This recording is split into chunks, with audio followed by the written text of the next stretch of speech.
All right. Woo! Boy, are we back. Let me get situated on Instagram because unfortunately I messed something up. Let me see. Okay, here we go. Actually, we're good. We're good. All right.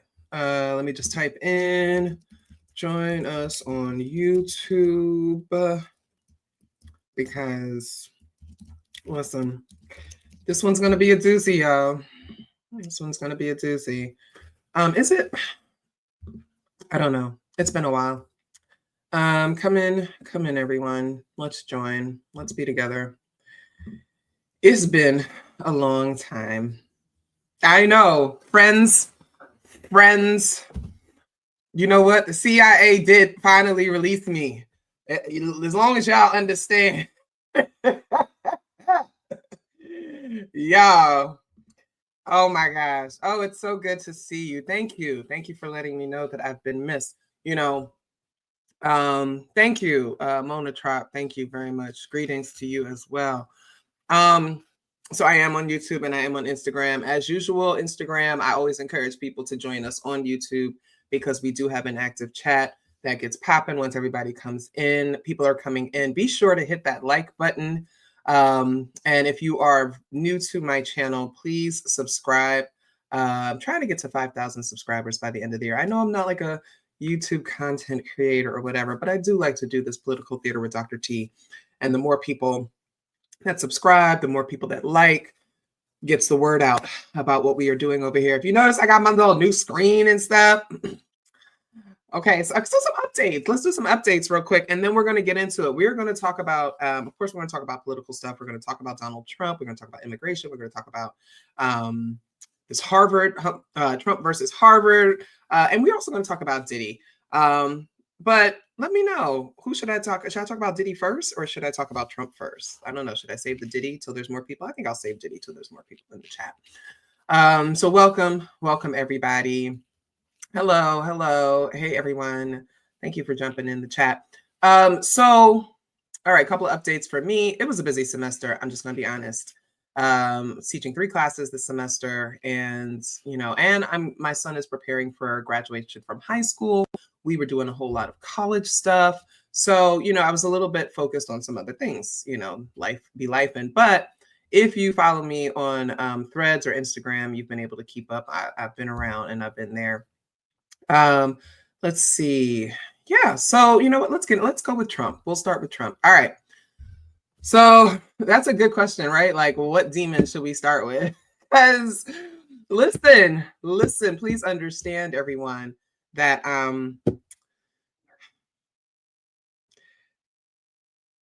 the United States is done. The United States is done. And you know what? I left my AirPods downstairs. I'm going to text my kid and see if he can bring them up to me. I know he's gaming and I know he hates me. But let's see. I love you so much. I left my AirPods on the counter and I'm live now. Can you please, my love, bring them? I gotta be nice. I gotta butter them up.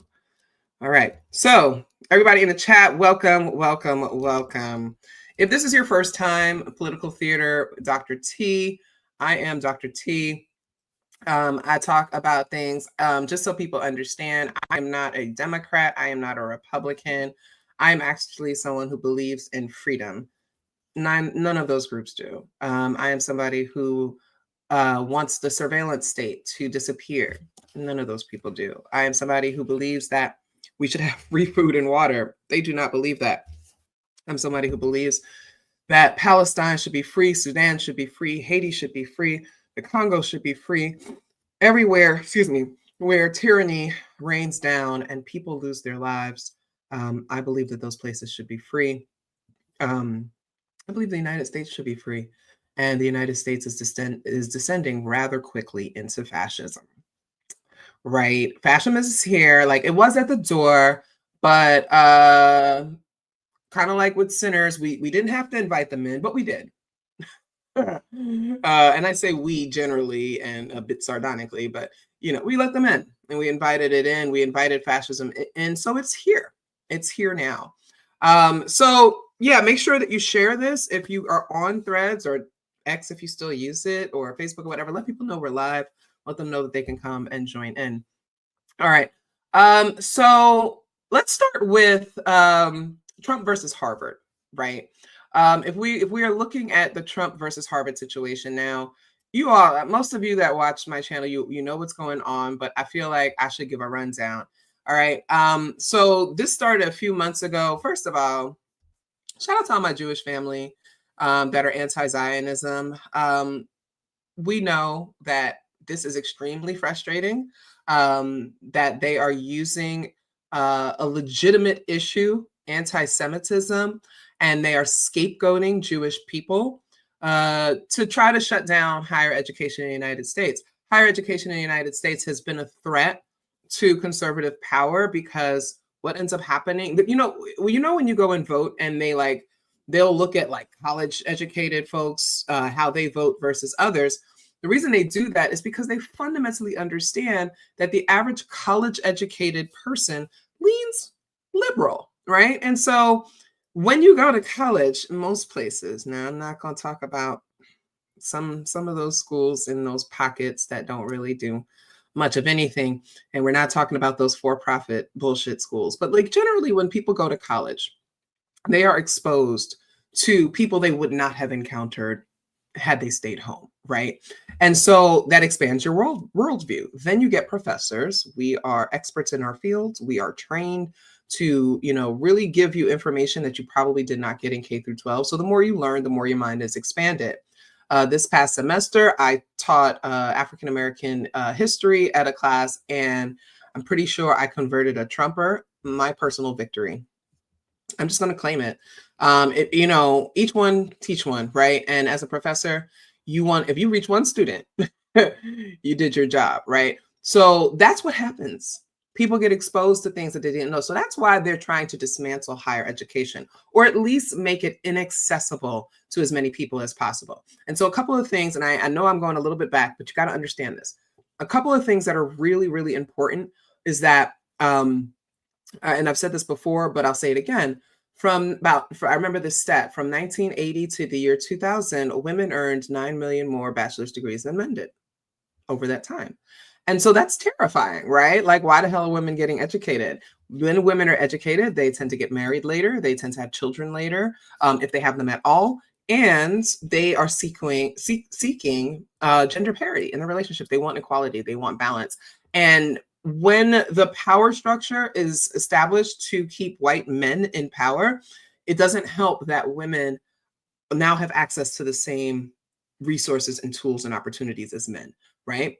So when we talk about that whole male loneliness epidemic and all of that bullshit, it all is coming out of this same space. The other thing that happened is more racialized people started getting college degrees. That's why community college used to be free. Now they make you pay for it because too many niggas was getting degrees. Okay, they're never going to monetize me. Oh my God, I cuss too much. Anyway, so that's their issue, right? I have said this before, and this is something I fundamentally think the average American does not understand. The United States is broke. I was saying this back in 2017, 2016. The United States is broke.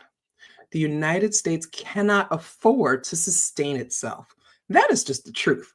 We don't have to go back and forth about this. Now, governments, in terms of like social welfare, they're supposed to provide for their citizens. The problem is the United States has 13% of its population living in poverty, right? And so that's 13% of the population they got to take care of. That's a lot of people. That's also people that are not paying taxes, not really, right? Not in any substantial number. None of this fucking matters because all they have to do is tax the rich. They used to do it. They used to tax the rich. They used to be able to get enough money from the wealthy people. But back in the time when they were taxing the rich, until now, when they're not really taxing them anything, the amount of money that CEOs and others were making was steadily increasing, like increasing exponentially, right? And these people are greedy. Most of them are white men. They are fucking greedy. Like, no disrespect to the white dudes that are watching that are cool. Shout out to you, righteous whitest. But y'all know y'all ain't the real ones. Because if you're watching this, you ain't got no goddamn money. So that's okay. So this is what has been going on. The United States is broke. The United States cannot afford Social Security for baby boomers. They're called the baby boomer generation because it was the highest fucking birth rate that the country had ever seen, right? So now all those people are old. They can't afford Social Security, Medicare, any of those things to take care of all those people. They need them people to die. They let COVID spread, and you know my tinfoil hat is always on here. They let COVID spread because they were hoping that it would cull the fucking population. How many people can we actually die and get to die? Oh, the old people are more vulnerable to it. Let's let them go because we actually can't afford to pay for them. Let's be honest, right? China, Japan, these countries that own these treasury bonds that have us literally by the balls. That's why Trump, goes back and forth, because China and Japan are like, "Aye, nigga, you can keep talking, but guess who owns you? We own your debt. If we release all this shit, you ain't got nothing, right?" So the United States, okay, so they need to save money. They need someone odious to do it, right? Bill Clinton tried it, playing his saxophone, sexually harassing and assaulting his intern, whatever. He tried to do it, tried to whatever. And then we ended up with this surplus. So he kind of was able to skate through. He's like, actually, I didn't have to kill everybody and fire everyone. The dot-com boom saved my ass. And so people got money, right? You remember the 90s when all the niggas moved from New York to Atlanta, and half the people that are in Atlanta now are actually descendants of New Yorkers. Yeah, you remember that, right? So he didn't have to do that, right? Then the next motherfucker puts us in these two wars, drains the coffers, right? Bullshit wars, unnecessary. We lose all the money. All the surplus that we had goes to these wars because of 9/11. Inside job. Okay. So then Obama comes. And Obama, you can watch, I have my video, the cult of personality, Obama cult of personality, because you all love that nigga. That nigga was trash. Yes, we got ACA. Name something else. Because what I can name is all the people that he bombed, all the bombs that he dropped, all the people that he deported. ICE today is because of Obama. Anyway, I talk about it in the video. We don't need to go through that.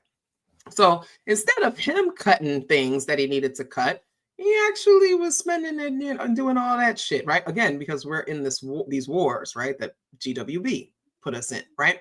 And when GWB was there, he also made sure that everybody's starting to be stupid. So that's why I often say, I'll ask people how old they are before I respond. These people born in the 90s, I don't need to talk to you. I don't. Because I know that when you were in your formative education years, you were in school under NCLB and Common Core. So I know you're stupid.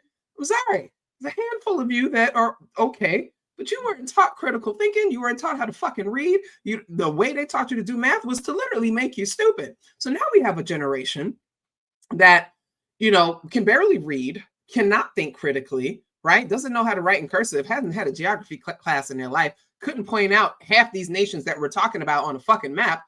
That's what they want. They want them to be stupid. And social media allows them to revel in that stupidity, right? Because everybody else is stupid. If everybody around you, if all your peers around you are just as stupid as you are, you don't recognize that you're stupid. And then you get mad at people like me. It's like, shut the fuck up, you dumb motherfucker. And you get mad. And then here we are. Okay. So anyway, none of that was happening. In comes Donald Trump. One of the worst possible people in the world, and the perfect candidate to make this shit finally happen, because they knew we were approaching the collapse of the empire, and they needed someone who was a fucking joke, easily manipulated, and who people generally hate, because that way he can be the scapegoat. Oh, well, hate him. Don't hate all of us behind the scene, Democrats, Republicans, all of us. Yeah, thank you, baby. Love you so much. Thanks. Who fundamentally understand that we cannot afford to continue to go on this way. That student loan shit that Biden tried to do, if you want to be honest, and I'm just going to say this, I'm just going to sit it here and you all can take whatever you want to take. That student loan shit is why I knew Biden was never going to be elected again. And anybody associated with that administration was never going to come and get it back. Y'all, they can't afford to forgive student loans. That is almost $1.5 trillion that people owe the government. They cannot. I'm sorry, y'all. I know I got my loans forgiven, and I'm kind of waiting for them to reverse that, but they can't do it. The United States cannot afford to do that. They all know it, right? So here we are. Here we are once again with Trump, because they were like, nah, that's Biden motherfucker. Nah, that's not going to, if Harris tries to do it, not that half nigga bitch. No. We have to put him back. He's got to finish the job. But how do we make sure that he does what we say? Because the first time he did not, and what they didn't account for was Trump's ego. He's one of the most egomaniacal people I've ever encountered in the public eye. Okay. And so they didn't count on the fact that they couldn't control him like that. They also didn't count on COVID. COVID was the distraction. Everybody in the country was affected by COVID. And so they blamed him, and that's why they were able to get rid of him. Now he's back. And now he's owned by Elon Musk. He's owned by the Saudis. He's owned by UAE. He's owned by anybody who is willing to absorb his debt, right? So he has to do what they say now. Doge, it exists because Doge has to exist. Okay, I said it. I'm sorry. It's atrocious what they are doing, but they have to do it. Now they're not obviously not getting away with it. The judges are saying, oh, you can't do it. They need someone as odious as Elon Musk. Everybody hates Elon Musk. He's the richest man in the world. Even the wealthiest billionaires hate him because he's the one that's above them, right? So they put in this guy who is completely socially awkward, has a penis implant, has 12 kids he never had sex to have, like all these weird things, right? Chainsaw, he's a fucking weirdo, right? But he's also not American. And there's something to that too. So they got a guy who's not American to come in and make the fucking cuts that they need to make. And I'm just saying, they need to make those cuts. But it hurts the American people. They don't care about the American people. But I'm going to tell you what changed everything. I promise you. The adjuster, because we don't know if it was Luigi or not. Don't look like it was. I wasn't there, and I ain't going to say it. The adjuster shot a fucking CEO in the face in broad daylight. Y'all, that was the turning point for everything. Fuck what you think. It had nothing to do with no election, Kamala, Trump, Elon, none of that shit. The fact that somebody went up and blew this man's brains out disrupted the entire thing. Okay? Let me check the chat. How y'all doing over here? Y'all good on the chat? All right.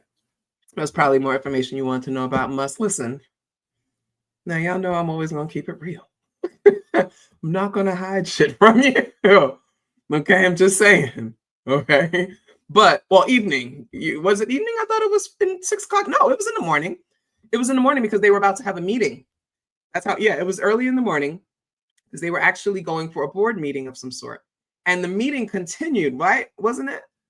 That was the whole issue. They were like, how the fuck did your CEO just get shot and you all continue the meeting like nothing happened, right?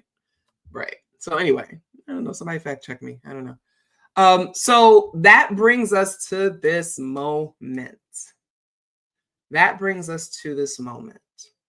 Obama made ICE what it is. GWB drained the coffers and made everybody stupid. Biden was a threat to the economy by trying to get rid of student loans, trying to forgive student loans. And so here we are. Ooh, they posted his job on Indeed a week later. You lying. It was a shareholders meeting. Okay, yeah. Y'all saying that they posted his job a week later. These jobs don't care about nobody. Instagram, come on, join us over on YouTube. It's way more fun over here. They carried on with business, right? Right? Like they didn't give a damn. And that's really what spoke to it. And I think that's what awakened the American people. They were like, you're not even going to stop and mourn the loss? Yeah, it was 6:30 a.m. Thank you very much, Black Caesar. Yes. So what the hell? So now we're in this moment. What you all see as recklessness, as cruelty, as all these things, understand. Give a fuck. I'm sorry. You know, I tell my trans folks all the time, they don't care that you're trans. This is actually like, let me make sure. Wait, hold on, y'all. Let me just make sure that my audio is set up. All right, the mic is on, and then I'm in the AirPods. Okay, cool. Y'all can still hear me? Everybody can still hear me? I'm gonna play some videos soon, so I just wanna, okay. So, United is a sausage factory. It really is. Really is. They don't care. Oh, I was talking about my trans people. My trans folks, they do not care that you're transgender. This is not about hatred of trans people. You know, it's hatred of trans people on the lower level, right? On the MAGA level, the bottom of the Democrats and stuff like that. Those people have whatever feeling, the super religious folks or whatever. None of those people matter. Okay. At the top, they don't care if you're transgender or not. Okay. You're just a number, right? You're low-hanging fruit, right? So again, they're trying to cull the population. They're trying to kill all the people that they can get away with killing. So they can get away with killing old people because fuck it, they're going to die anyway. And if there's one thing that white people don't do is take care of their elders, right? I know. I volunteer at hospices and nursing homes and things like that. Y'all don't give a fuck about y'all elders, okay? So get rid of all of those. That's fine. They can get rid of the immigrants by sending them out, right? They'll try to use whatever trumped up things or whatever. That's easy. Transgender people they can attack because they know that they'll have public support. They'll stoke fear about the so-called man in a dress going into the bathrooms. Meanwhile, they're sending men in uniforms into the bathrooms. Again, none of this matters. They want to get rid of the trans folks out of the military. Again, it's not about service. It's about the cost of gender reassignment surgery. Remember, I did the math a long time ago. It's about $30 million a year they spend on gender affirming care in the military for trans people, right? They need to cut money. 30 million here, 50 million here, 100 million here. That's what they're going to do. And so they're going to go for the people who exist at the bottom of society. And that's what they're going to do. And so they're going to work their way up, right? They also ended the Safe to Sleep program and newborn screenings. They don't care about babies either. No. Now, here's the thing. They definitely care about white babies. So here's what I'm going to say. We need taxpayers. We need taxpayers, and we need an exploitable labor force. Okay? We need people who are going to work and pay bills and pay taxes. And we need people, though, to work in low-wage jobs because that's where they're moving towards things. We don't want people getting enough money. We actually can't have people have disposable income. You need to be able to make just slightly less than what you need to survive. That's where they want to keep us. So if it's $5,000 a month for you to live comfortably, they need you to make $4,500. They need you to be in debt to them $500. So that $500 is going to be your credit cards, a payday loan, whatever the situation is, right? They need you to be on the hook. That way you can never be free, right? What's that guy's name? Somebody in the chat, the commerce guy. The labor guy. Is it the labor guy? Which one is the one that paid $10 million for his spot? The one that talks so much? The economist guy or the fake economist. Anyway, he went on TV and said, we want you to have jobs that you, your children, and your grandchildren can have. Factory jobs. This man was sitting, multi-millionaire man, got on television and told the American people that they should be proud of that. And that's what their goal is, to make sure that they are creating generational factory workers. He wasn't supposed to say that shit.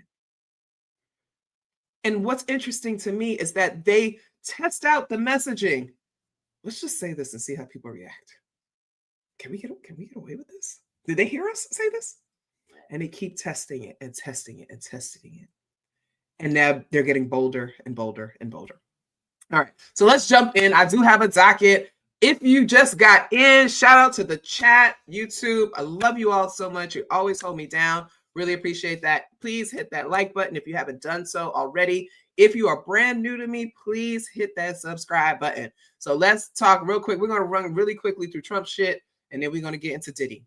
All right, so if you need to go and grab a drink, get some water or some wine, if you don't need to go pop that edible right now, so that it kicks in by the time we start talking about Diddy, this is the time that you need to do it. If you have me on your big screen in your room, I love you. Hi family. If you're all watching with your family, love it. Love that you're here. All right. So Trump versus Harvard. Okay. Some of you don't know this. You should.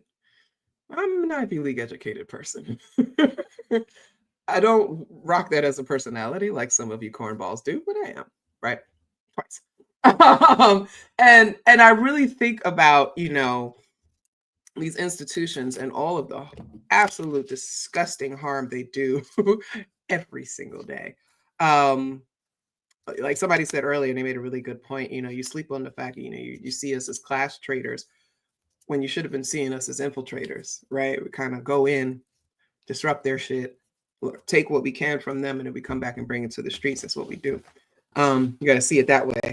But Harvard is a racist institution. And I said that on Threads, and people kind of lost their minds. And I was just like, all right, well, everybody's talking about this donating $86.47 shit. I was like, okay. And people were starting to say, like, don't donate that to Harvard. Why are you giving Harvard money? You do not ever need to give Harvard money. Harvard has like a $55 billion, close to $55 billion endowment. You do not need to give money to Harvard. Okay, that little $86.47. Ain't nobody gonna see that shit. They're really not. They don't care. All right. What you could be doing is taking that $86 and buying some books and giving them out to people. You could be donating them to people like me, who has a deadbeat baby daddy and has to deal with graduation by herself. Check the Cash App and the Venmo right here. Okay, great. You could be giving it to a local charity. You could be giving it to trans people. You could be going online and looking at all the mutual aid links where people are in need of support, right? And you could be doing that. You don't have to give money to an institution like Harvard. And so people were talking about that. So I added, and Harvard is racist, is one of the most persistently, I think I said consistently, racist institution in the history of the world. Those things can be true. And people are like, well, the enemy of my enemy is my friend. No, they're still your enemy. And I saw Black people saying that, and I'm like, are you niggas dumb? When has Harvard ever been a friend of Black people? Did you not see what they just did to Claudine Gay? Claudine Gay was there for 6 months. First Black woman president of Harvard University, was there for 6 months, and they kicked her out because they said she wasn't responding well enough to the anti-Semitism violence on Harvard's campus. They didn't like what she said in a fucking meeting, okay? And they fired her. Yet the motherfucker they put in right after her has been facing even worse accusations, and he's still there. So people asking me, well, what kind of racism are they doing that? Real quick, because I know the number. Somebody really quick, go and Google the percentage of Black students currently enrolled at Harvard University versus the percentage of white and the percentage of Asian. Put it in the chat, okay? You want to talk about racism? You want to talk about anti-Blackness? Get the fuck out of here. Gonna ask, oh, they still racist? Is it still the same people? Are you motherfuckers dumb? And I know that's an ableist term, but I asked y'all permission a long time ago. Just let me have them. Let me have that. So I got. represented all of them. And the irony of it is that in the 70s, the percentages were higher. 7%, 8% at a lot of these schools. And it went down, y'all. And the reason why it was higher in the 70s is because affirmative action hit. Affirmative action hit, and they started taking people that should have been accepted, right? And then they dropped back off. Why did it drop off? Why did enrollment drop off? They raised the fucking prices too much. They raised the prices and priced people out. They did not want niggas to, and still don't. So we can hold space for the fact that Harvard is an extremely racist institution, while also saying they're taking on Donald Trump's administration. And everybody's like, well, this could help all the other universities. Harvard ain't give a fuck about no other university. Harvard is protecting itself. Now, will it benefit other schools? Yes, it will. But please let's not act like Harvard is this benevolent savior that is putting on a Superman cape and trying to save the whole country. Please knock it off. Like, honestly, I need y'all to be smarter than that. And if you're falling into that, you will not survive what's coming next. Need you all to put the thinking caps on. Yes, thank you. China just said, we'll take them. All right, because what happened? So they've been going back and forth like Kendrick and Drake, okay? For the purposes of this conversation, Trump is Drake, Harvard is Kendrick, okay? His problematic ass. Okay, great. They've been going back and forth, trading barbs, trading lawsuits, okay? Harvard sues. They try to revoke money from Harvard. Harvard sues. Okay, again, one of the best law schools in the whole world, best in the country. Some of the greatest lawyers ever. Got how many? Like four justices on the Supreme Court. I think it's maybe 4 or 5 on the Supreme Court. They've been a funnel for justices on the Supreme Court. Okay. How many United States presidents went to Harvard? The last nigga that was in charge went there, right? Like, let's not talk about Harvard not being able to take this on. And Trump, we don't know he's way out of his goddamn league. Come on, he's a fucking dumbass, okay? But it doesn't matter. The only thing stronger in Trump than his stupidity is his ego and his vengeance, his need for vengeance. I grew up in New York. Everybody knows Donald Trump, everything about him is about getting back at people that sunned him. Okay. That's what The Apprentice was. He was trying to rebuild his brand because everybody, he was in the newspapers all the time. He was the joke of New York. He was a fucking clown. Nobody took him seriously. Okay. So he wants to get back at people. So that's what he does. That's how he moves. And so they're using anti-Semitism. And, shout out to, like I said, all my Jewish family. I feel for you. Well, those of you that are anti-Zionism, because they are using this against you. And so when actual anti-Semitism happens, they're creating a situation of making it like when Jewish students, cry wolf. And it's like, but the Jewish students aren't. Some of them are, because some of them are actually really fucking stupid. I'm sorry. I remember having this conversation with this chick, and I was at a bar in Philly, and she was talking about how she's scared to walk on Penn's campus. And I was like, why? She was like, because I'm Jewish. I was like, again, I'm asking you why. I was like, I'm looking at you. I wouldn't know that you were Jewish until you told me. So why would you be scared? Well, because they're attacking Jews. No, they're not. I stopped her. I was like, you're not going to lie. Nobody on Penn's campus has attacked a single Jewish person. So there are some people who have that in their heads, right? But the rest of you have some sense, and they are weaponizing this idea of anti-Semitism to scapegoat you. And as many Jewish leaders have spoken out and said, that's actually making it worse for us, because what ends up happening, right? People end up turning on Jewish people. Jewish people end up being the ones that are blamed for all of this. I just lost my ability to finish my education at Harvard. It's because of you Jewish people and all your fucking complaining, right? That's how it ends up playing out, right? And that's not right. And I'm glad that there are people that are pushing back, right? Okay. So, okay. So the last letter, let's look at this letter here. Christy Nome, one of the dumbest broads on the fucking planet. Oh my God. Like, let me share this real quick. Oh my God. Like, Jesus Christ. Where's my share? Here we go. Oh, did I freeze? Oh God. Here we go.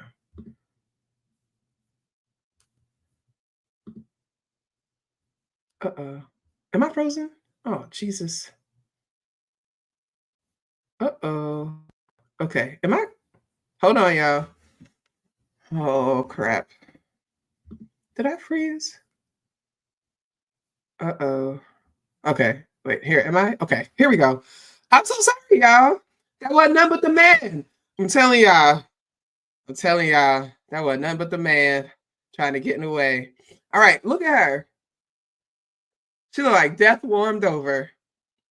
She looked like death warmed over, y'all. Okay. But anyway, I'm going to read this letter. All right. Make sure y'all let me know if anything is going on. All right, let me go back to my other screen. I like this screen better. Y'all can see my stuff. All right. She said, I am writing to inform you that effective immediately, Harvard University Student and Exchange Visitor Program certification is revoked. As I explained to you in my April letter, it is a privilege to enroll foreign students, and it's also a privilege to employ aliens on campus. Now, they have been using this language of aliens, illegal aliens, all of that bullshit. Hold on one second, y'all, because I think I have too many windows open. I do. I'm sorry. I'm sorry, y'all. Let me close some of these tabs. I'm sorry. I got too much going on. It's been a while. Rock with me, y'all. I don't know. I got 4 bars on my internet. I'm telling you, they tapping into my shit. I swear to God, they are. That's weird. Okay. So, aliens, right? Setting up this language, setting up this, othering of people, this dehumanizing of people who have come to this country, right? Immigrants and workers and students and family and whatever it is, calling them aliens, right? That's, that language is awful. She goes on, gibberish. Okay. As a result of your refusal to comply with multiple requests to provide the Department of Homeland Security pertinent information while perpetuating an unsafe campus environment that is hostile to Jewish students, promotes pro-Hamas sympathies, and employs racist diversity, equity, and inclusion policies, you have lost this privilege. Now, you all know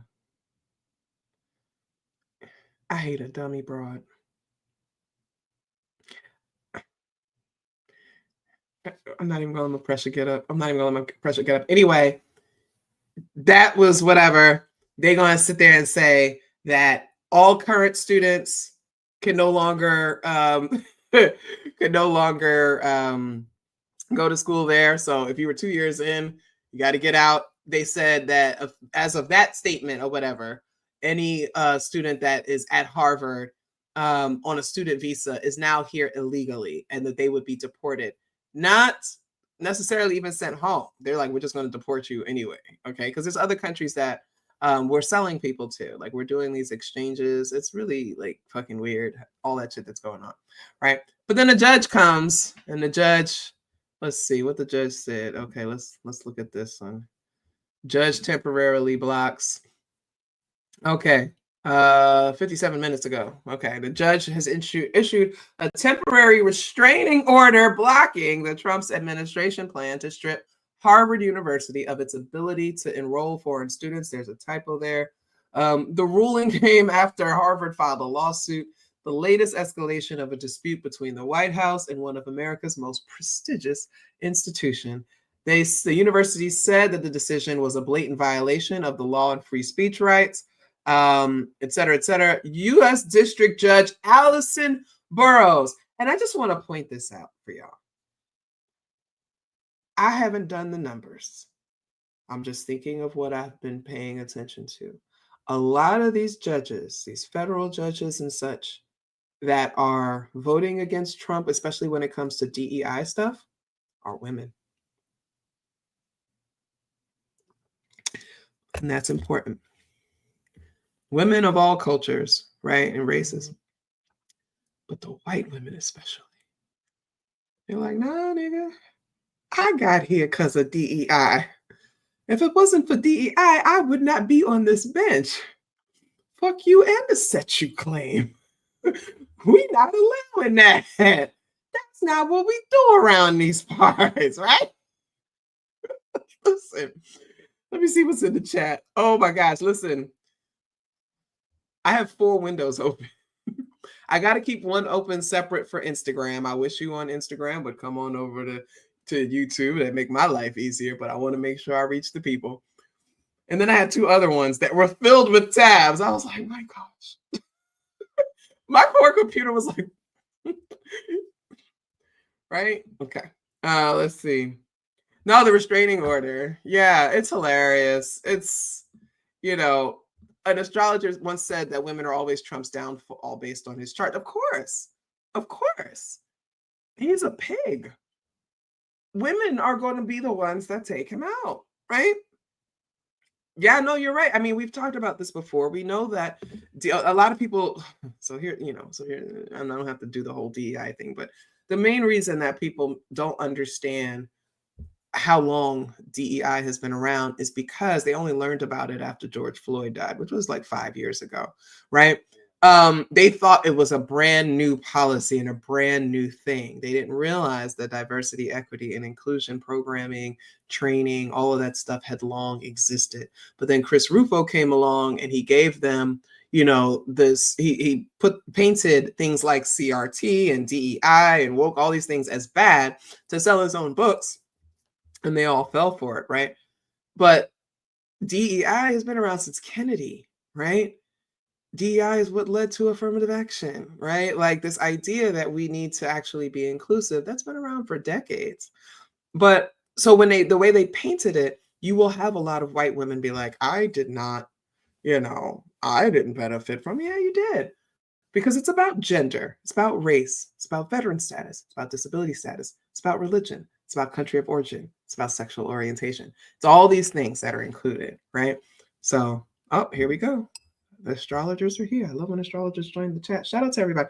Put your sun sign and your moon sign if you know it in the chat, y'all. I'd love to see who's here. Ooh.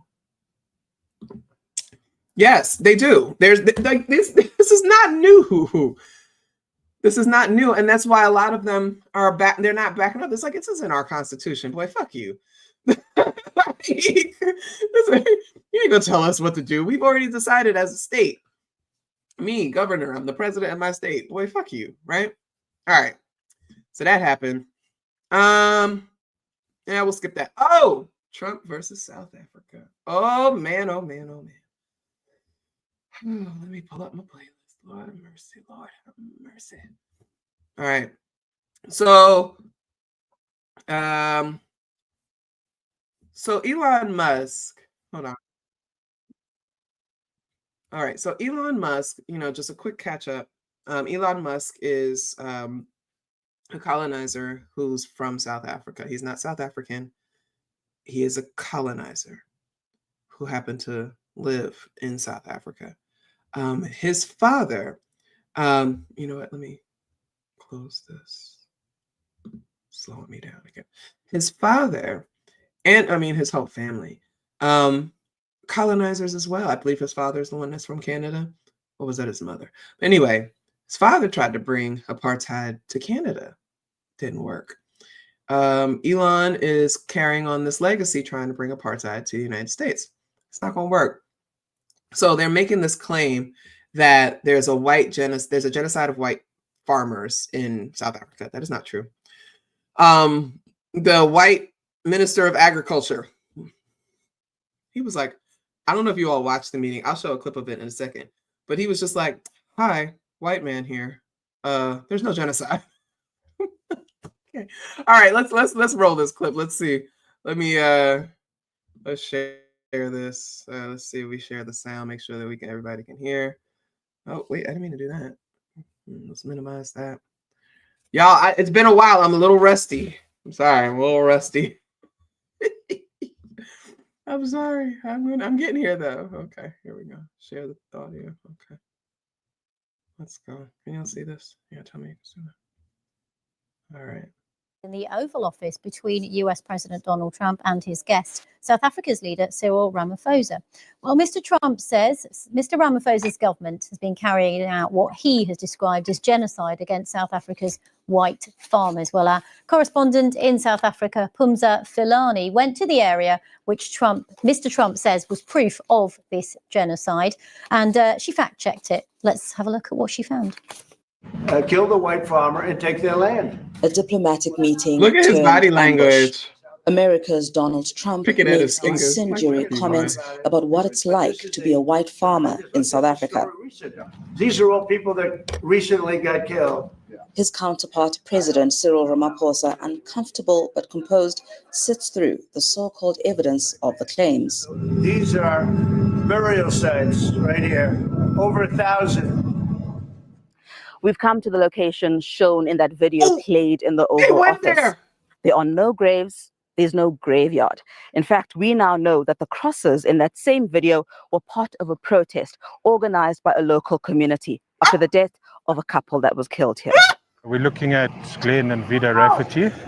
Roland Collier, a farmer, is their nephew and tells me he is still haunted by the gruesome find. Oh my God. They'd ransacked the house, broken open the safes. It was quite a hectic scene. Despite the misleading use of the video, he says he's pleased violence on farms is receiving attention. So will he be taking up Mr. So it's very much, it's given JD Vance, yeah, I lied, but at least it gives attention. Right? That's what JD said. Yeah, I made that shit up, but at least you're talking about it now, right? He's kind of giving that. So yeah, basically what, there was a protest and it was a couple that was killed. It was, and so it was a whole thing. And so what the president was like, he was like, yes, there have been white people who have been killed. There have also been black people who have been killed. We have crime in our country. It happens. And I really wanted him to say, you got crime in your country too, but he didn't. He showed way more decorum, right? And he was like, there's no genocide. Nobody is intentionally killing white farmers because they are white farmers. That is what a genocide is. And so, like I said, the white minister of agriculture was like, all right, I'm right here. I'm telling you, this shit is not happening, right? So it was a whole thing. And then one of the other gentlemen that was there, I forget his name right now, forgive me, started just basically yelling. He was like, well, fuck y'all. Okay, whatever. There's so much more I could talk about, but I actually want to talk about Diddy.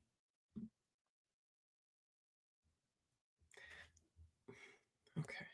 Wait, let me look in the chat real quick. Let me look in the chat because y'all posted in. Let me see. Virgos, Scorpios. I see a lot of Leo moons. I see a lot of Leo suns and moons. Hey, I'm an Aries sun, Leo moon. I see a lot of Virgos. I see a lot of Aries. I see a lot of Leo. See, we're all together. We're all here. We're all smarter than everybody else, and we're all looking at people like, shut the fuck up. Yeah, I get it. All those Virgos, I know. You're all just like, shut the fuck up. Leo sun, Leo moon. Oh, I know you a lot of work. Aries. Hey, Aries sun, moon and Leo. I love it. That's us. Scorpio sun, Scorpio. Yeah, go ahead, y'all. All right. Oh, I see a Pisces. Respectfully. I didn't see Lorena. I didn't see Lolo post her Cancer because she know better. Don't post that Cancer shit in my chat. No Cancers allowed. If you're a Cancer, leave my chat. All right.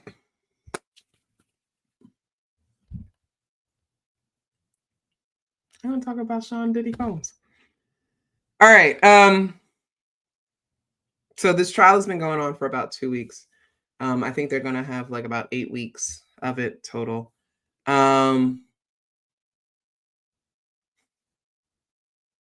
I was going to write about this. I don't feel like writing about it. I actually don't feel like wasting the keystrokes on Sean Combs. Again, it's one of those, if you have followed me for a long time, you know that I absolutely despise Sean Diddy Combs. And have for like, we're going on 2 decades now. Okay.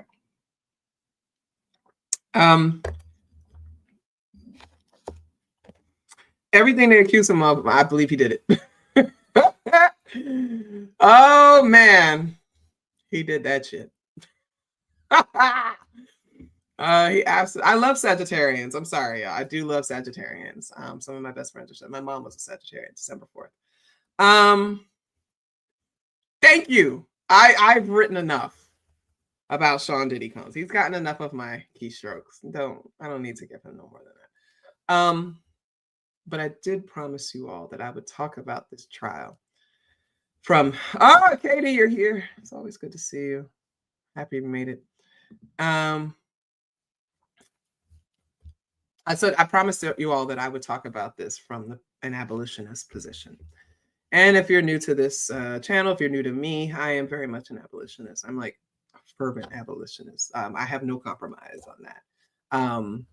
And it'd be like, sometimes it's like, damn, it's really hard to be an abolitionist right now. And I'll say that cheeky, but it's really not. The system is way more corrupt than anything that these people do. A system is more of a killer. The system is more of a rapist. The system is more of a robber than anybody is, right? And so I just have to kind of set that up. Now, okay. Sean Combs should not go to jail.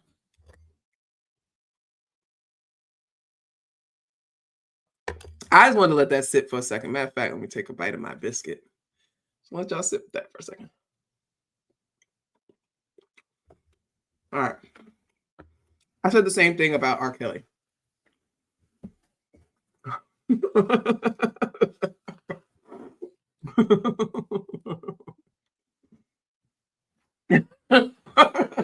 He should not go to jail. Ask me. He absolutely should not go to jail. Here's why. All right. We have a system that is systemically racist and sexist, classist, all those things.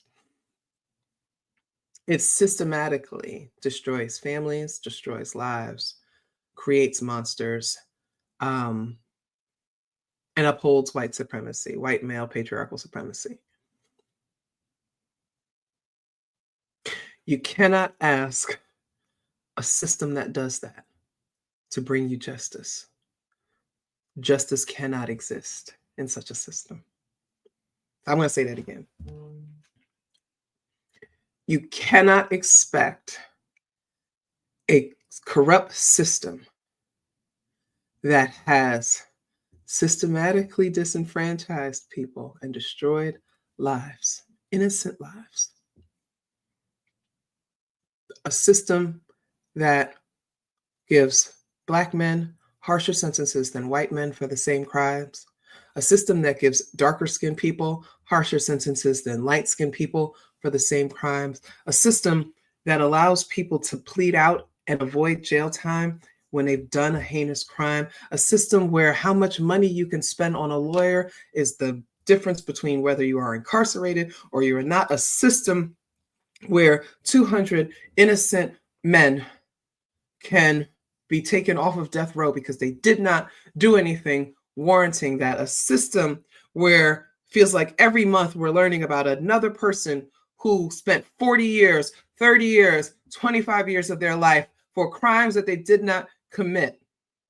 A system that found George Zimmerman not guilty of killing Trayvon Martin. You cannot expect that system to provide justice.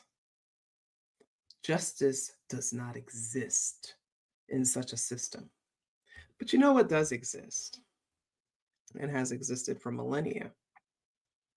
Community justice, restorative justice, street justice.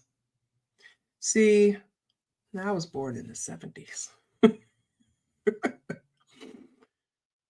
I lived in the projects, okay? Just a child molester was not surviving the projects. You know why Nightmare on Elm Street exists as a series? Because in the 70s, there was a lot of fear around serial killers, child molesters, etc. A lot of them never made it to trial because the people in the community handled it.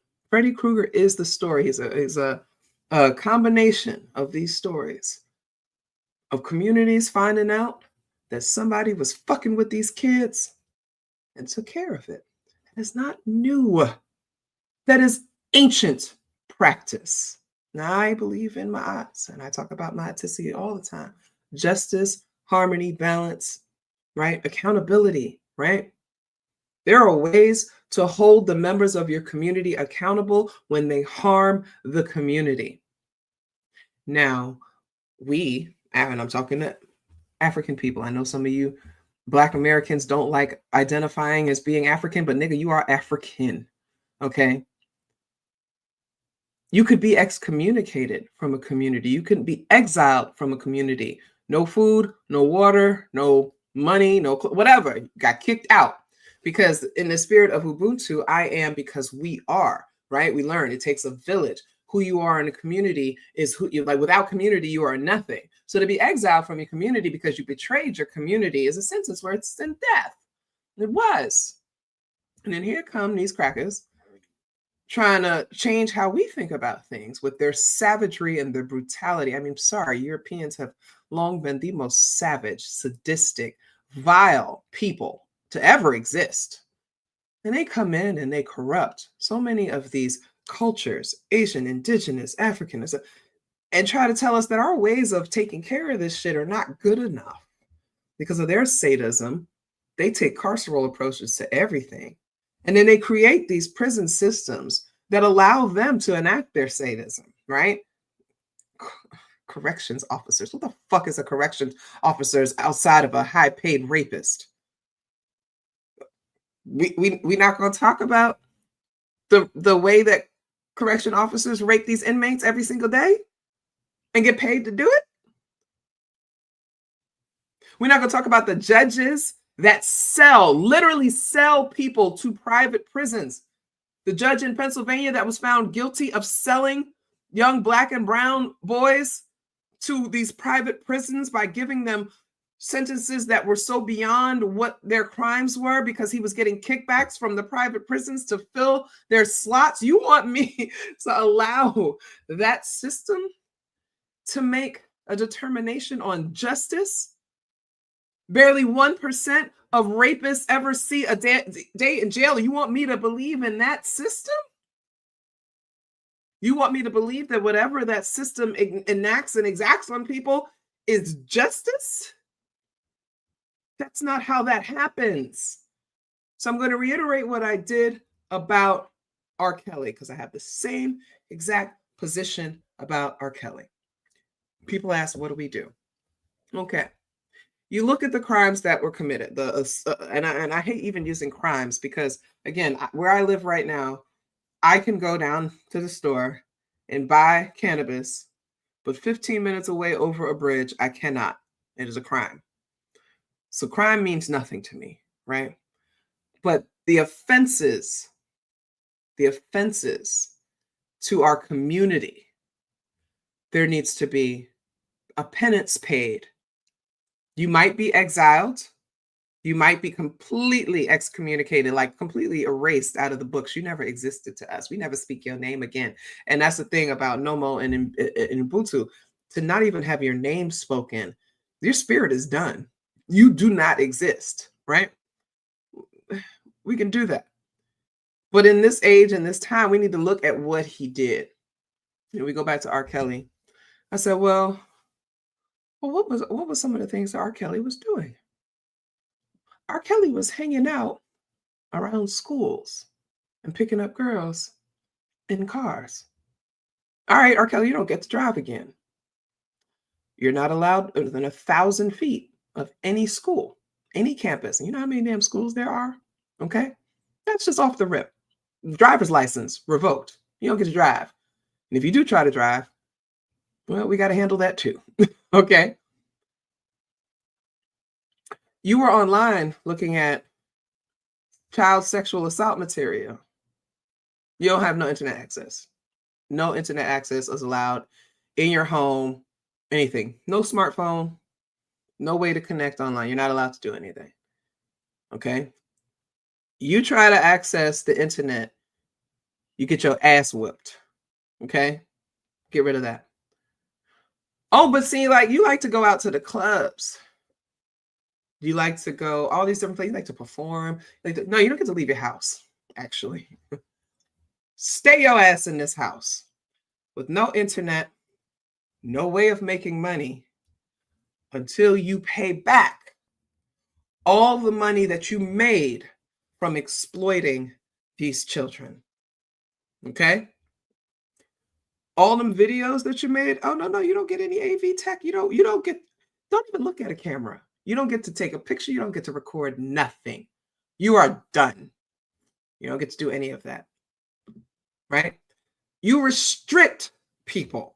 You make their lives miserable to remind them every single fucking day that what they did was heinous and how they denied people freedom. They denied people the freedom of movement. They forced people to live in fear. You need to remind them every day, yes, no music studio. You don't get to make music. You don't get to record anything. If if anything drops, if you so much sing happy birthday to somebody, you're going to be fined $20,000 every time, or whatever, however much the money needs to be, $250,000 every time you record a note somewhere, you are fined $250,000. You don't get to make music. And for an artist like R. Kelly, who was not that great of an artist, but for someone like him, taking away his ability to make music is pure torture. Okay? Yes. Now we're talking. I'd make Diddy walk to Brooklyn in the middle of the night for cheesecake from Midtown at least 3 times a week. He'll get used to it. But that's to remind him what he did to them kids who just wanted to be musicians, that he tortured them. Okay? What else can we do to Diddy? Diddy can't go to no parties. He can't throw no parties. He can't go into any clubs. He is banned from any kind of nightclub, lounge, anything. Diddy can't go to restaurants. Okay? Diddy's not allowed to drive. He's not allowed near any cars. Okay? You want to blow up a Porsche? You don't get to be around any cars. Surrender your driver's license. Surrender your passport. You can't leave the country. Surrender your passport. Surrender your driver's license. Every victim that we find to be credible, you need to pay them $50 million, because now you need to drain his coffers. See, this is the thing. You guys got to realize their power and their influence and their ability to harm these people came from them having a lot of money. Drain their coffers. Make him so that he don't have no money. He can't pay off anybody.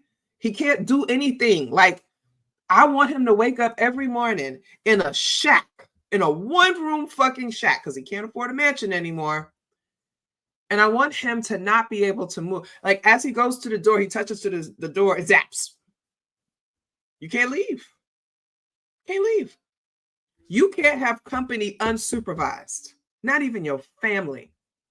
Anytime your family wants to come see you in this home that you can't leave, there needs to be some community supervision. Somebody from the community comes in with weapons and monitors your interactions and records them. You don't have privacy anymore. Like, there's so many ways that we can handle these people without sending them to prison that taxpayers pay for. State-sanctioned torture.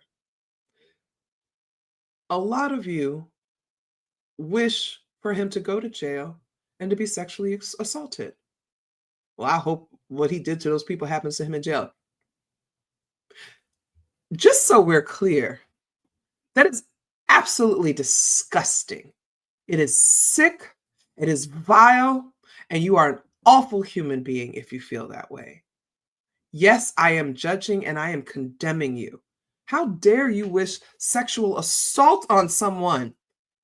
You sit here and say that he should be punished for sexually assaulting people, but then you wish sexual assault on him. How the fuck does that make sense to you unless you are a carceral, colonized mind? And it's okay to admit that you are. It's okay to admit that your brain has been warped and you have been poisoned. For you to actually think that sexual assault is a justifiable punishment for someone who has done it to someone else. Chemical castration? Sure.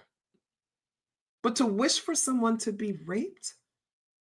Because you know that in these prison systems, sexual assault happens every day, and we pay for that?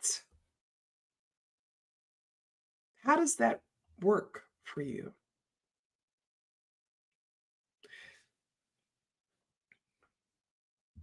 Also this, them niggas are in jail, let me put that back up there, on dating sites, posting jail pictures, posting their JPay, okay? Talking about, I'll be available in about 3 to 4 years, looking for a pen pal, someone I could build with and connect to when I get out. How the fuck you in jail? And you can be in jail, you can get drugs, you can get your hair done, you can get clothes made, you can have the finest food, jail food. Listen, they be up in there chefing, okay? But you can also be terrorized, not only by your fellow inmates, but by the correction officers, the wardens, nurses, the doctors. The entire fucking system is corrupt. It is abusive, it is sadistic, it is torturous. There is absolutely no substantial proof that imprisonment rehabilitates people. Now, my master's thesis was on alternatives to incarcerations for Black mothers in New York City. And so I examined this. Okay. Y'all don't be knowing what I be doing. I'm a very, very smart person, right? And all the research shows that any opportunity you can to provide an alternative to incarceration is better. There is nothing worse than a parent being separate. I should say a mother, because fuck these dudes, fucking deadbeats. Sorry, I'm on some deadbeat shit right now. You don't have to rock with me. Those women would say the worst part about jail was being away from their kids. It left them hopeless. It left them feeling like they had nothing to live for, right? They sterilize women in jail. They shackle them to beds when they go in labor. How do anybody think? I'm sorry, I'm not going to say how does anybody, because I understand exactly why you think that way. You were raised in a carceral capitalist society that taught you that sending people to jail is the best way to handle these things. This is why so many people call the cops when they break a fucking fingernail. When it's the minor inconvenience, I'm going to call the police. That's who we are. People don't know how to talk to each other. There's no sense of community. There's no, hey, let's work this out. Where I live, the HOA, a few months ago, the HOA, I think it was like last summer, the HOA president sent out an email with pictures of children who were playing in the pond behind my house. And he said, if you see these children, call the police. And I wrote back to him, I said, why would I call the police when I could just go and talk to them? Whatever happened to being neighborly? What happened to just going up to the kids and saying, hey, you guys, you're not supposed to be in here, come out? Why is your first thought to call the police? It doesn't work. And so I need all of you just for a second, maybe 10 seconds, maybe a month. I need you to really do some introspective thinking, like reflection on why you are so bloodthirsty and so ready to incarcerate people, and you can't consider something else. Sex trafficking is heinous, but please, for just Close your eyes with me and realize something. Because when you open your eyes, I want you to realize it with me. This country don't give a fuck about sex trafficking. This country facilitates sex trafficking. This country makes a lot of money off of sex trafficking. Because sex trafficking, human trafficking, domestic human trafficking is how they have kept slavery alive in this country. Immigrants are human trafficked. Children are trafficked. Domestic workers are trafficked. Women and girls are trafficked for sex. Little children, boy children, male children, trafficked for sex. There are more people enslaved in this country right now than at any point in American history. I'm going to say that again. There are more people currently enslaved in this country than at any point in American history. And the reason it is not front page news every single day is because the government benefits from it. Whenever they pop one of those rings, which they give us one every few months just to act like they're doing something. For every one that they're popped, there's 1,000 more out there. And those rings will be like 20, 30, 60, 80 people. Nurses, pastors, rabbis, doctors, lawyers, police officers, teachers, coaches, principals. That's the country we live in. They don't give a fuck about Diddy trafficking Cassie. They're just mad they didn't get their turn. So there's no justice to be had here. You send Sean Combs to jail, and what happens? Well, Sean Combs has a lot of money. He liquidates some of it, and he makes sure that wherever they send him, because he's facing Fed time, that he could get up to life. I know for that RICO charge, for the racketeering charge, he could get up to life. I think the minimum for them is 15 years. Somebody, for the next 15 years. Y'all don't think that nigga ain't gonna be living fly? He is also Sean Diddy Combs. Sean Puff Daddy, P. Diddy, Brother Love, whatever, Combs. Diddy gonna be fine. Diddy gonna have a cell phone in jail? Diddy's gonna pay the correction officers to take care of him? Diddy's gonna have money on people's books to look out for him so nobody rapes him? Diddy's gonna have a very comfortable jail cell? Diddy's gonna be online every day? He's probably gonna be posting on Instagram? How's that justice?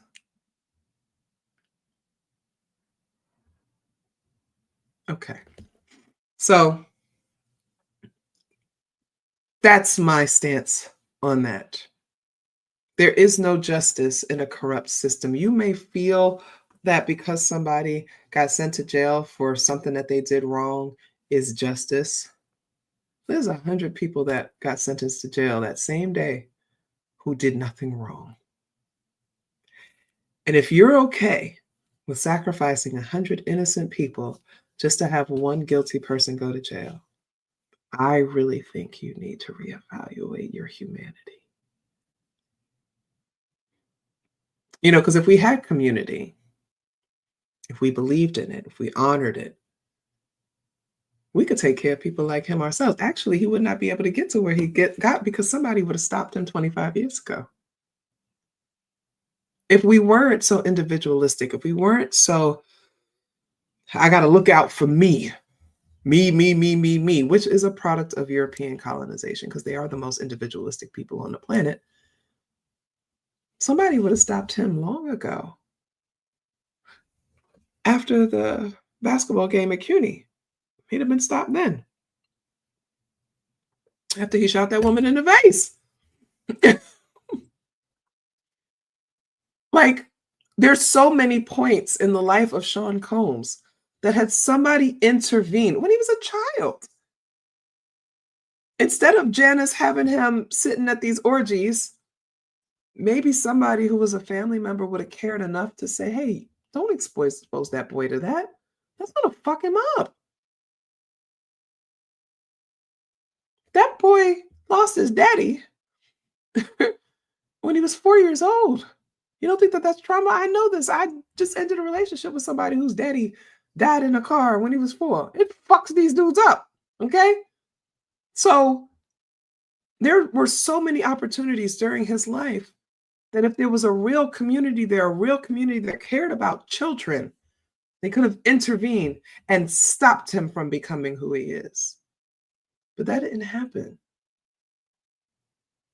Social worker in me, trauma-informed care, mental health specialist, retired now, but you know, it's easy. You have enough people sitting on your couch and doing sessions with them. You get to the place where you can absolutely easily pinpoint if somebody had to just intervene right there, your life would have been different, right? It's the truth. But instead, he was allowed, likely because of patriarchy and all this other capitalism and all this other bullshit. Because Janice is a dumb bitch herself, so she had no need to be raising no child. But anyway, she was in them streets too. Okay, but we'll leave that alone. He became the monster that he became because nobody helped him. And I'm not making any excuses. You guys understand I don't make excuses for people. I just try to understand things so that we don't have another Diddy. You know, I remember talking about Bill Cosby, and, you know, aside from me thinking that he has a necro thing, you know, I remember listening to one of his accusers saying, you know, he wasn't considered very attractive. You know, back in the day, he was a movie star. He was a funny comedian. He was doing well. But she was like, yeah, nobody really thought he was attractive. And she said, and I think he had insecurity around that. Now, that's not to say that every ugly nigga is going to drug women, but with the right person in the right situation, or maybe the wrong situation and the wrong intervention, or whatever the trauma is, whatever, it can turn somebody who's insecure about being an ugly duckling into a serial rapist who drugs women and renders them damn near dead before assaulting them. Because then he doesn't have to hear them complaining about him. He doesn't have to hear any negative comments, right? Again, not making excuses, but trying to understand so we can prevent this going forward, right? Of course, sometimes psychosis is the issue. Some of these people are just psychotic, right? But I need you to see this for what it is. So, no, he should not go to jail. He needs to pay restitution, because him sitting in jail, yeah, they're like, well, it'll stop him from doing this to other people. So will making that nigga stay in his house and not letting anybody in unsupervised. But now you want to send him to federal prison. Well, how much? Somebody Google how much it costs a year to incarcerate somebody in federal prison? It's got to be at least $150,000 a year, right, or something like that. And these private prisons, right? They make money off of that, right? Like, we don't need to do that. We don't need to do that. I'm sorry, y'all. We just don't need to do that. So anyway, why are my comments not showing up? What's going on? Y'all still there? Or y'all just being quiet? Uh-oh. Did I lose y'all? Somebody check in with me real quick. Somebody let me know I'm still on. Uh-oh. Okay, there we go. Would I offer him therapy? That's a great question. You're not nice social workers. I would. Do I think it would work? That's the question. No. I think he's too far gone. Diddy's when? How old is Sean? He's gonna be 60. He's knocking on 60 or something. I know he's at least 50 something. I think he's too far gone. I think that, you know, I do think that some people do cross over to a point almost of no return. But I mean, as somebody who fundamentally believes in recovery, I believe that anything is possible.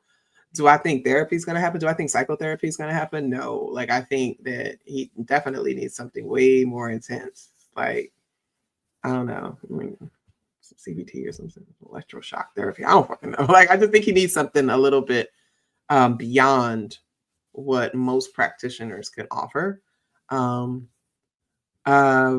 But I do believe in restorative justice, and I believe that if he had some awakening at some point, right now he's fighting for his life, so he's gonna still be a dirtbag. He's still gonna try to, you know, save his ass or whatever.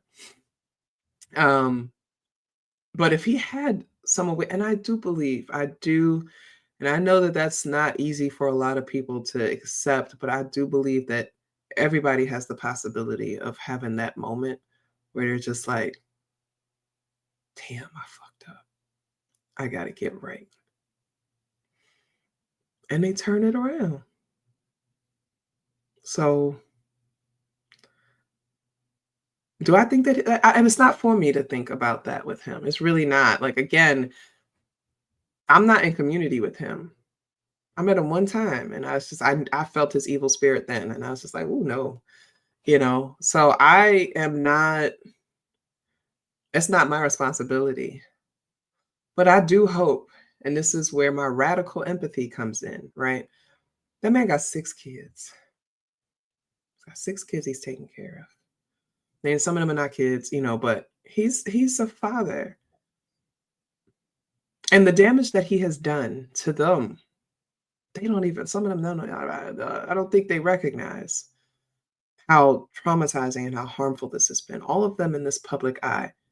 This is going to follow them for the rest of their lives. I'm thinking about Delilah and Jesse and Chance. You know, they're all the same age, 2 different women, but okay.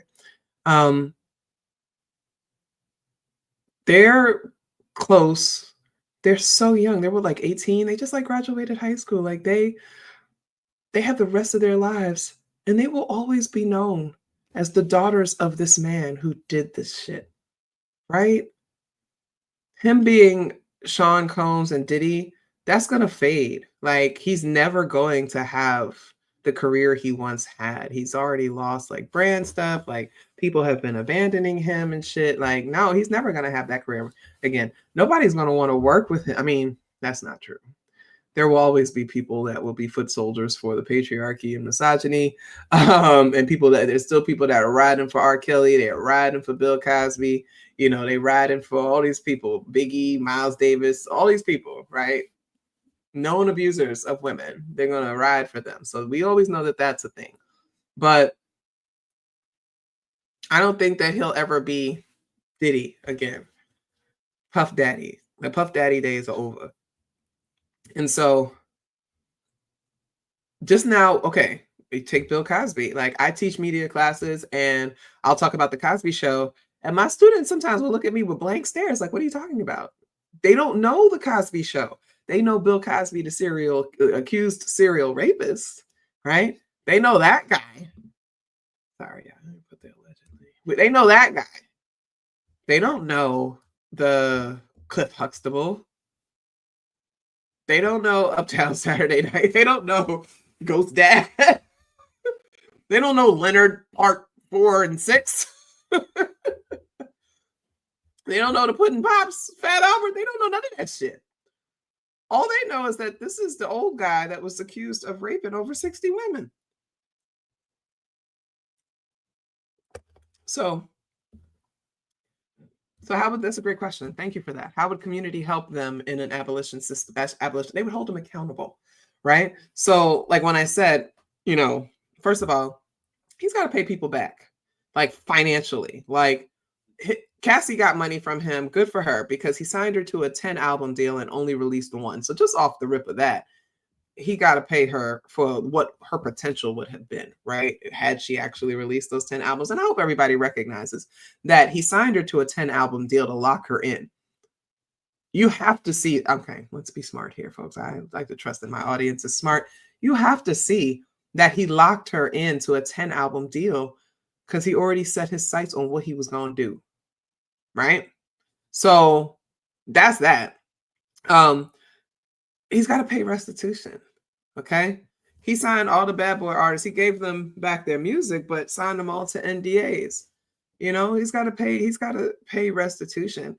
All the people that he assaulted, he should pay them all. They should clean him out. Every single one, at least $10 million. Every single one. And make sure that gets paid, right? No excuses. If he needs help selling some things and liquefying some of his assets, community could help him do that. Like I said, if he has supervised visits, the community is there, right? Making sure that he's not doing anything that he shouldn't be doing. The community can support his children, his young people. You know, he's still got that little baby one, the toddler one. What she got? The baby with Love is what, 3 maybe? Is Love even 3 years old? That baby is going to need support, because she's going to grow up in a world where, like, they're going to tease her for this. She's going to be ostracized for this. She's going to be able to look in the archives of the internet and be able to see that her father was a fucking monster. Yeah, he's paying a lot. He's got 9 lawyers. Yes, I agree. He should not make any more money. He should not make any more profits off of his music. All of them profits should be going into a victim fund. And those people should be, you know, getting checks cut based on, you know, severity of their experiences with him. Okay. As the money comes in, every quarter you get a check. Now you can opt out of that because it may be re-traumatizing to get this check. You know, I'm getting, you know, $20,000 every year in these installments. I don't actually want to see that. You know, there's other ways. And then you know what? They could just do direct deposit, whatever it is. If you want to opt out of it, you want to opt out of it. But like, that's the stuff that we need to be talking about. We need to be thinking about those ideas. But the thing is, we're not creative enough, as a society. You hear people say, oh, throw them under the jail, throw them. You can't be no more creative than that. Because what does that do? How do they ever pay for it? Like, how do they ever spiritually atone for this? How do they ever, as human beings, reconcile what they did? They don't. So we have to do a couple of things. We have to make sure that they're not out there harming people. So that's where the restrictions come. That's where the physical restrictions come in, the access comes in, all of that stuff, the monitoring and things like that. But then you also have to pay retribution. So you got to pay financially. Then you got to do some community service, right? You got to beautify the world that you contributed your ugliness to, okay? Only time you let out the house is to go do some community service, supervised, of course, approved by the community where they feel it's safe for you to do this. Then you've got to go as a Black man. I would love to see this. I would love to see Sean Combs have to go as a Black man and meet with groups of young Black men and confess all the shit that he did and talked about how it really fucked up his entire life. I would love for someone to give him a prepared speech on the horrors of misogyny, how being egomaniacal destroys your life, like all these things, because these young men, they need somebody, they need Scared Straight. We got rid of Scared Straight. I don't know why we got rid of, whatever. But these young people need to see the consequences of these things, because these young people, look at something like a fucking DDG, drops out of college to become a YouTuber. Like, what the hell are we doing here? They need to see what happens when you could build your way up to having all these things and then you lose it all because you got it through nefarious means. Everything that Sean Combs has came through nefarious means. It came through intimidation, bribery, threats, all that stuff like that. He deserves to lose it all. And he should be the one to go and tell them, at one point, I was one of the biggest stars in the world. And then I became a monster. And I lost everything. And I'm here to talk to you about that. Like, that's the kind of stuff. What do we do when the community doesn't agree on what to do? It's democratic society. That's what we do. Majority rules. You vote. You have a council, right? And I'm not being an asshole, right? I'm not trying to be an asshole, but I would like you all to kind of research these things and kind of look at how Indigenous, African, and Asian people used to take care of these things, all right? You assemble a council, you have a tribunal, you have people come together, people that you trust in the community, people who have shown themselves to be, empathetic, intelligent, fair, about justice. You have them come together, supported by their community, like just like we do when we vote. We vote for people and say, hey, I trust you to represent me. The community can select those folks, those elders, those thinkers, maybe young, however, we represent the whole community. And those people come together and they make the decisions. And it's a democratic process. And we all agree to allow for the democratic process to happen. And then you monitor it. Is it working? Is it not working? Do we need to adjust? This is not a static thing. It's not a permanent thing. You reassess, you reevaluate. Is this working? Have we seen any improvements? And we have to, and that's the hard thing. You have to allow for the fact that a person can change. And that's where the carceral nation that we're in struggles.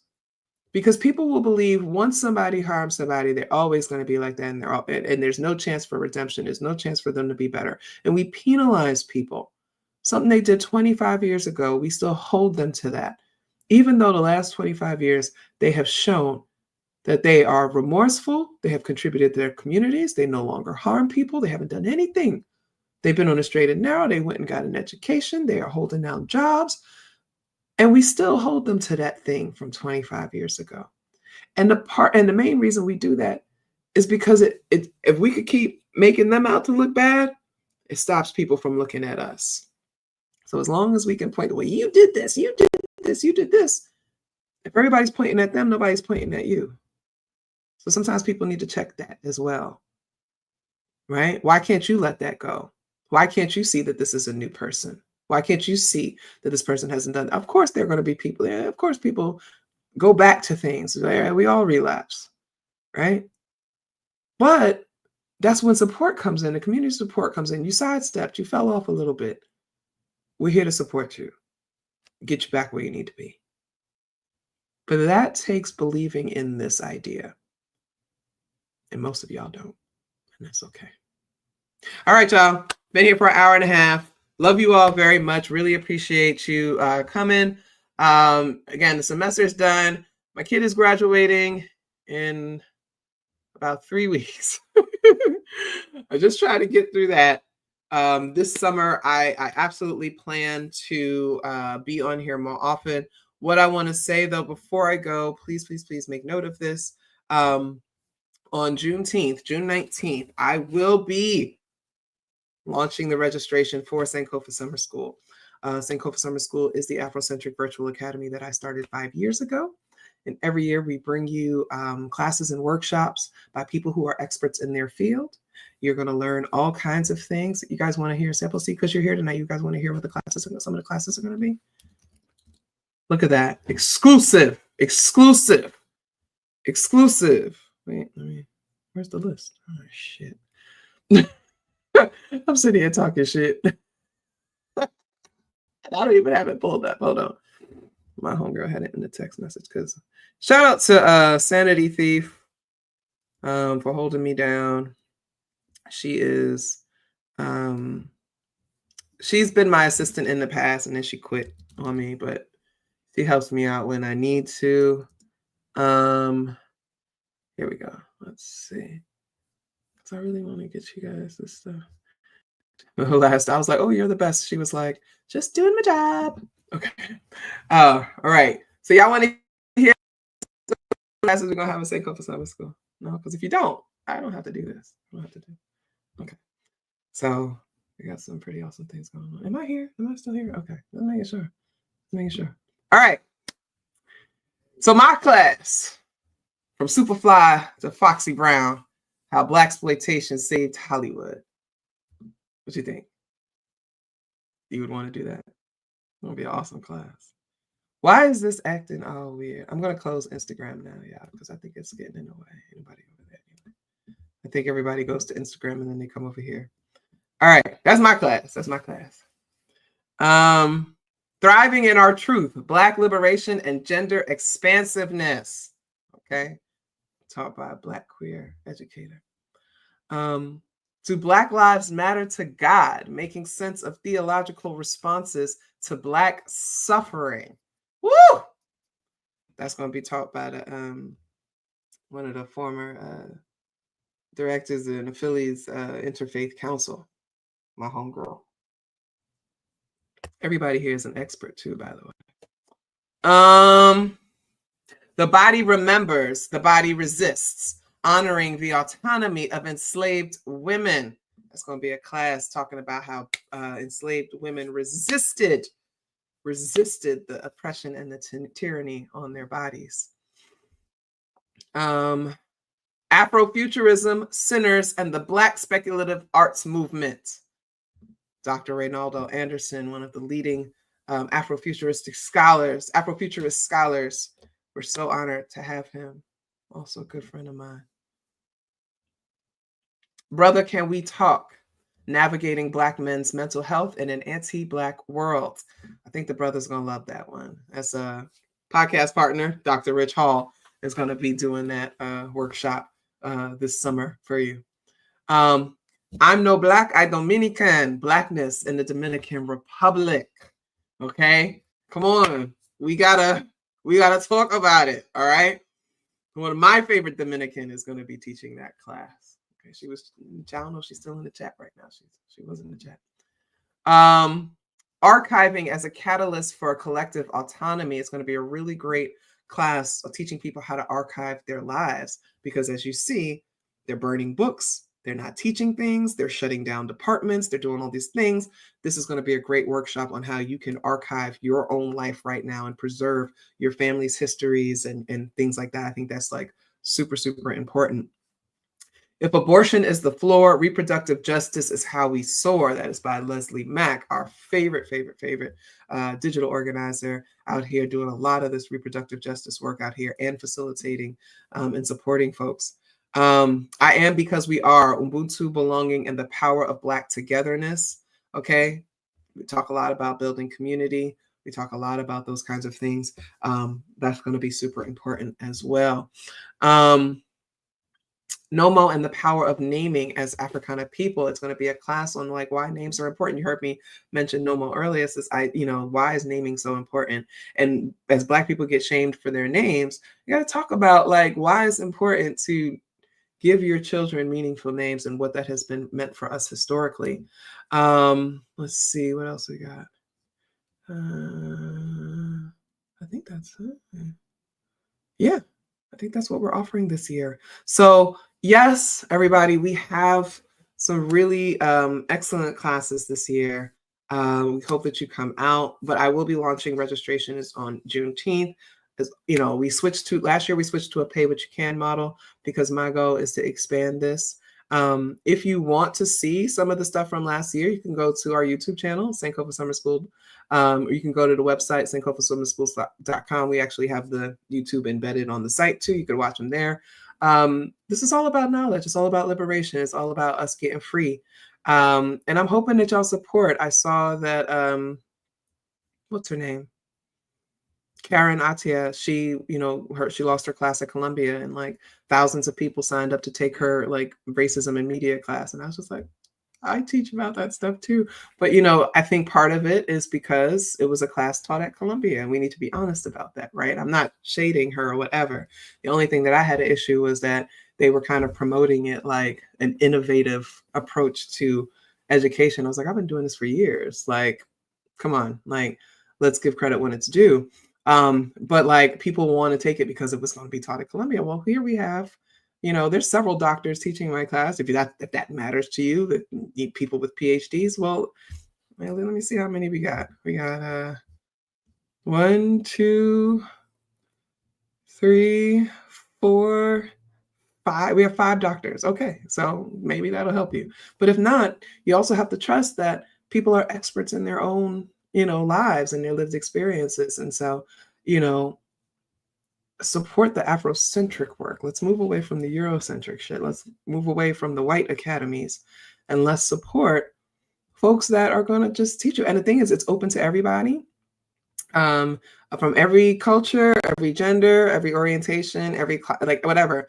It's pay what you can. If 0 is what you can pay, then 0 is what you pay. You can only give $1. That's cool. Like we don't want anybody to feel bad. But if you are somebody who can give more, right? So the suggested class price is $25. So if you can give 30, right? If you can give 50, that helps, us. Because again, all the money goes to the instructors. I actually do not make any money off of this. Sankofa Summer School is a labor of love. I don't take money from my class. It goes to my instructors, and sometimes they'll donate it, and it just goes to the running of the class. Like I actually run my StreamYard account is actually paid for through the school because that's what we use when we do that or whatever. So like I pay for the website maintenance and things like that, but I don't make any money off of this. I'm for the liberation of all of us. I'm here for education. I am an educator now. And I believe that we need to make this as accessible as possible. We cannot lock it in these ivory towers. We have to make sure that we're reaching everybody. That is what Sankofa Summer School is about. This is the 5th year. I am also this year doing a pre-college Sankofa Summer School pre-college preparation series. So I'll be getting that out to all the parents. If your students are like rising seniors or headed to college, they are welcome. We're going to do stuff on like navigating mental health while in college. Dr. Hall is going to also teach that because he spent like 8 years working with college students as a mental health provider. We're going to talk about writing. Me, professor, will be like, hey, so you wanted to use ChatGPT, but no, like we're going to have a writing workshop. We're going to talk about the adjusting to like new environments, things like we're going to do a workshop. I'm just like, these young people, they need to be prepared. And not only as a professor, but also as a retired social worker, but also as like mental health, like we're mental health workers. So like, we're going to help these young people. And so I'm going to offer that as well. So hopefully y'all will share that information with folks whose kids are maybe going off to college or they're about to start the college application process, because I just really want to teach people. I just want to get this information out. I want to help as many as people as possible. So I appreciate you all so much. If you want to drop a tip, I got the Cash App, Fem Jones. The Venmo is Fem Jones. If you use PayPal, it's contact@Feminista Jones. Feel free to do so. I know a lot of you have asked about graduation stuff for my son. I will be dropping that registry link soon. He does have some stuff that he wants for college. And can't rely on family. Anyway, thank you. So some of you earlier, like, when I was talking about you could give, money because I have a deadbeat. Okay. Thank you. I really appreciate you all so much. And we will be back. Political Theater with Dr. T is going to be doing the thing this summer because we're going to have plenty to talk about. I love you all very, very much. And I really appreciate everything, your patience and welcoming me back. And I will see you next time. Bye.